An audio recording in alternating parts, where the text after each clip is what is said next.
your favorite guitar player? Oh, me? That's hard. Maybe Ronnie Earl. Oh, sweet too. Yeah, I started hearing him years ago, and just how he can transcend the guitar without vocals is amazing. No lyrics, no nothing, just dynamics and pure guitar playing without any of this other stuff. Like Jeff Becky's. Yeah, it's just, the guitar just sings directly from here to here, and that's magic to me, you know. How long have you been playing?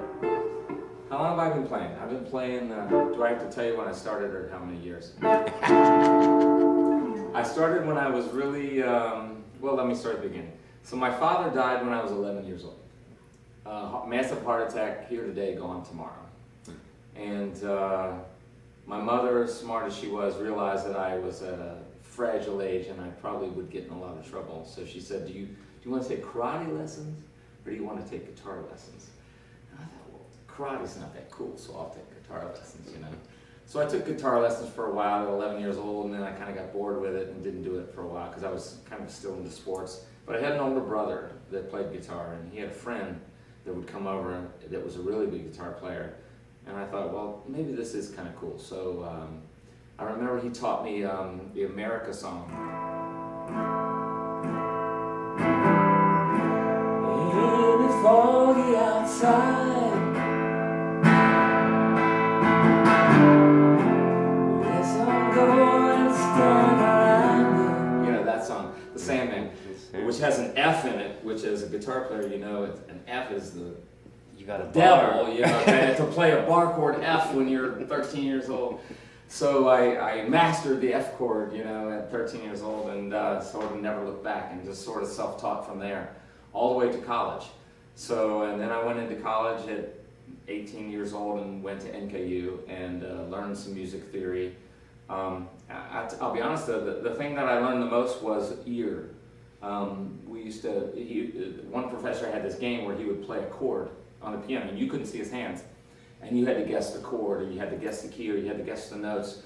And it took a little practice, but I quickly realized that I had an ear for hearing that, and still to this day I can hear a song on the radio and realize what key it's in or what chords they're playing. So that has immensely helped me, you know, figure out what I do here. So anyway, to answer your question, that's how I got started playing guitar. And my first gig was 15 years old. At the Blessed Sacrament Church right up here in Fort Mitchell. I played in the hall there at 15 years old. I'm sure it was pretty bad. I'm certain it wasn't very good. But it was before YouTube. So. Yeah, it was. Thank God it was before. So YouTube. You can say it was wonderful. Yeah, but I remember it was amazing.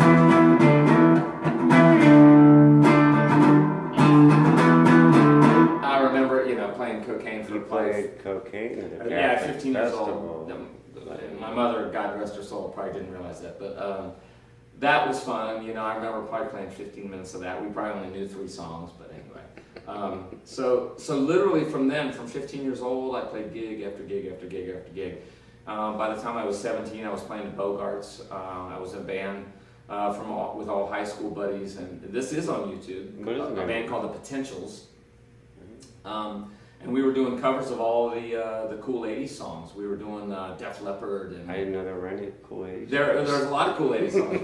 Yeah, so we were doing, Def Leppard and, you know, a lot of those cool songs right when they came out in the early 80s. And again, some of that's on YouTube.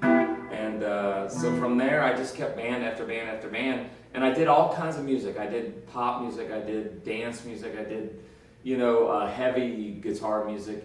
And then 1985, I'll never forget this, right down here in Crescent Springs, Kentucky, there used to be a Long John Silver's, which I worked at, and I still have the scars to show from the grease. And I was in the back washing dishes, and we had this little tiny radio on top of the ice machine. And in the summer of 1985, maybe it was, I heard this song come on the radio.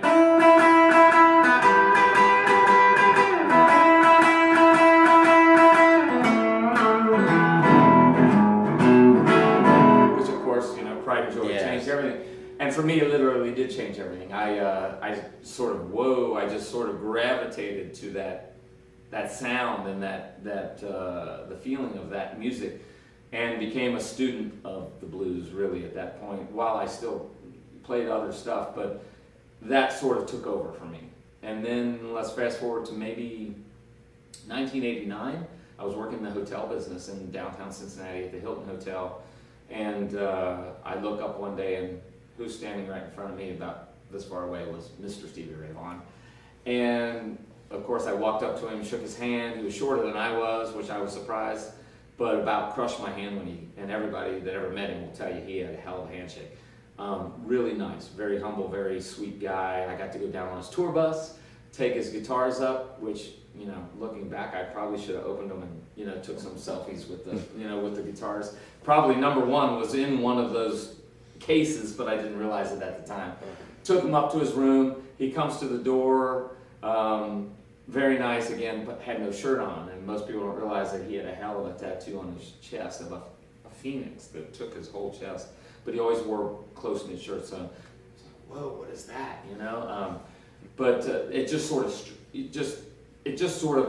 took me over at that point. And I would listen to his music like crazy, and we would go to every show. And I probably in the span of 3 or 4 years been to many Stevie Ray Vaughan shows, up to Dayton, Ohio, and we would travel around. And in fact, in Dayton, Ohio, I got a pick from one of his shows. Most people don't realize that you know, all of us mortal guitar players, we all play with the sharp point of the pick. Stevie Ray Vaughan played with the short end of the pick. And somewhere near that pick, I wish we'd have known that. I would have shown that on the camera, because it's proof that I do have this pick. And then just last weekend, a friend of mine, a good dear friend of mine that I've known since grade school, we had gone to a Stevie Ray Vaughan show together at the Taft Theater, and he caught a drumstick. We were sitting separately, and he caught the drumstick, and I was so jealous, you know. Well, he came to our show last weekend and gave me the drumstick. So I have the drumstick, I have the pick, and I have the backstage pass to prove all these stories are true, that I didn't make any of this up. So that's really sort of how I got into the blues thing, and I've just sort of done it ever since. In 1990, I realized that I should start a blues band. So we started a band called the Blue Intrusions. At the time, it was 2 guitars, bass, and drums. And we did a lot more Allman Brothers stuff that had featured 2 guitars, you know, dual guitar parts and stuff. But we were doing all the Line Mac stuff. We were doing Allman Brothers stuff. We were doing Buddy Guy. We were doing all the stuff that was sort of resurging and coming back in the blues scene. And we did that for several years. And then I just realized, you know, I really should just do this on my own. The other guitar player was very good. We're still buddies to this day, but I just thought that this one guitar speaks more than 2 in certain situations, and I still believe that to this day. Even though I love playing with other musicians, I love the space. I love the air, I love the dynamics, I love the space, again, of 3 musicians that know how to work that dynamic. And that's what our band, I believe, excels in, that a lot of other bands don't. They play 100 miles an hour in your face all the time, boom, boom, boom, and they don't lay back and use the air. And that's what we've sort of perfected, I think. So, and we've done it for 25 years. So literally this past year, we celebrated the 25th anniversary of the starting of this band. And I've been very, very, very lucky, you know. I'm doing the math. And doing the math, right? I think you're very old. I am very old. Do we need to say that again? I'm just kidding. But we'll cut that out. 25 years of playing this kind of music, after I'd already played the other kind of music. But I'm very lucky that I've only had a few people in this band. You know, there's a lot of bands that have been around a long time. Who's in the band? That can, you know, they have a lot of people in the band. But, you know, Doug Moore, the drummer, and I have played together for over 10 years now. Matt Newman, the bass player, joined about maybe 8 years ago. But before that, I had 2 other guys, Bill Playforth and Tim Heggie, that I played with for 10 years. So in the 25 years of this band, there's really only a handful of people that have come through this and been part of this. And I think that's pretty special because a lot of people, you know, it's held its originality, I should say, and it's held its... We've really kind of created our own thing, and it is its own thing, and you can't replicate that. And I've always said there's a lot of good musicians out there. I mean, my God, you know, this Friday we're going to play with many of them. my choice has always been to play with guys I like to play with. And yeah, this guy's great, and this guy's awesome, and this guy's fantastic. But if I don't want to hang out with them, and I don't want to talk to them on break and be friends with them and go to barbecues with their families, it doesn't mean the same thing to me. And these guys are truly like that. So I consider myself very lucky in that respect. So, and then 2 years ago, we were fortunate enough to win the Blues Challenge and go to Memphis. And, you know, we made the semifinals in the very first time we'd ever been there. And, you know, we were kind of like kids in a candy store. What is all this? You know, I had been to Memphis many times. I've never played in Memphis. And then when you go and you do the IBC, the International Blues Challenge, there's nothing like it, and there's nothing that can prepare you for it.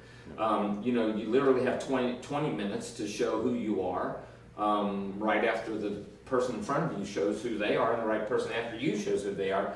And the judges then decide who's best, and I've always felt that art is a weird thing to be judged anyway. It's like, how do you judge a painting as better than the other? It's just different colors, you know. And at that point, literally, every band in Memphis is as good as the next. There's nobody any better than anybody else. From a better standpoint, they're just different. And I've said that all along. And so we made the semifinals last year. And then this year, we were fortunate enough to make the finals. So we were on the stage, the last 8 bands out of thousands of bands across the world that had entered this competition. And, you know, we had 20 minutes to say who we are, and I'm proud to say we showed who we are. You know, we didn't win, but I never expected to win. You know, I expected to just go there and do the best I could, and to let the people in that audience see who I am and what our songs are. We played all original music. We didn't play any cover songs. And to me, that's what it's about. It's about showing your originality and what you're true to. And I'm proud to say I think we conveyed that pretty well. How much of your set's original and how much of it's covered? When we play a gig, it depends on the gig, bro. You know, if we play a bar show, and you're playing 4 hours, I should say, you know, maybe 30% of it's original. But when we'll do a show, like we're opening for Ronnie Baker Brooks here in a couple weeks over at the South Kid House, you know, we'll play all original music. You know, I think at that point you have to showcase who you are and why you're different. You know, I mean, anybody can play a Hendrix song. Anybody can play a Stevie Ray Vaughan song. CD and yeah, I mean, but that's not what it's about. It's about originality and you know, what are you and who are you? Why are you different than anybody else? So, you know, we've been fortunate that I think we've written some really good songs, and right now we're in the middle of recording our first CD after all these years. So I'm knee deep in the middle of that. Last night I was recording again. So we probably got another month and a half to be done with it. But I'll be really proud to finally, you know, put a piece of product in somebody's hand and say, these are all my songs. I've written all these songs. We've vetted all these songs. We played all these songs live and got a lot of feedback, you know, that people love these songs. And, you know, for many years I've heard the question, where can I buy a CD? And my answer was always, I don't have one, which, you know, I probably looked at my shoes when I said that. But I'll finally be able to say, here it is. And it's about legacy at that point. It's about these songs and the legacy of this band living long after this happens. I don't know how long this is going to go on. You know, I mean, I'm going to play till they tell me I can't, probably until they quit booking me. But, you know, so what? You know, this is about having fun and, you know, playing the good music that we all love. And, you know, so play an original. Play an original song. Do you know any Johnny Fink songs? Yeah. So I'll do a song here that I'll do a short version of the song because this song is actually quite long. But I wrote this song about a year ago. Not here, but at the other house. But we have, you know, 4 feet from you. I've written many songs right behind that camera. And this song I wrote years ago. And I started thinking about, you know, the word pain, and everybody suffers pain in their life. But I started to translate it instead of a feeling as a place, like a town or a location that you go to. Because people always say that, you know, when you're in a great deal of pain, you go to a different place. So I guess you're leaving one place. Exactly, you're leaving one place for another. And this song sort of captures that, and I have to be honest, when we first started playing the song, I really didn't we had a couple different iterations or versions of it, and it's taken us about a year to sort of perfect how the song should go. So the song's called Pain. Well, I know a place where they all know my name, where the wicked won't go, and it's always the same.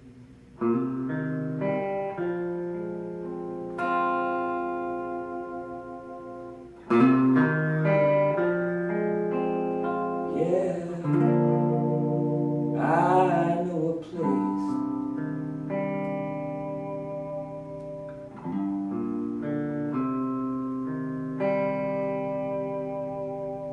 where I live every day with the shadows and the shame, and it's called pain.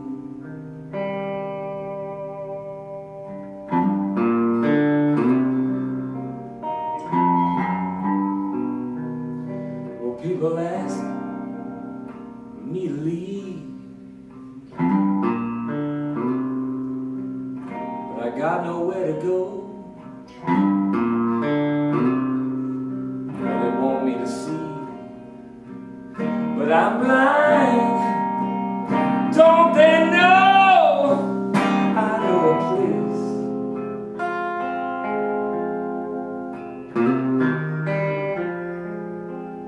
Yeah, I know a place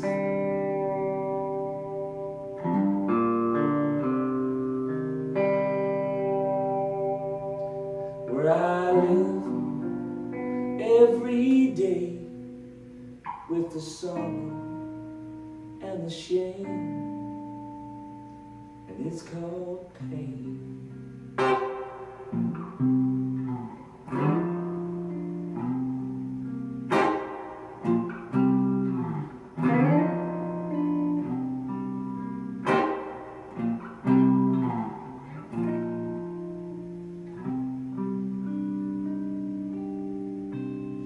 Something like that.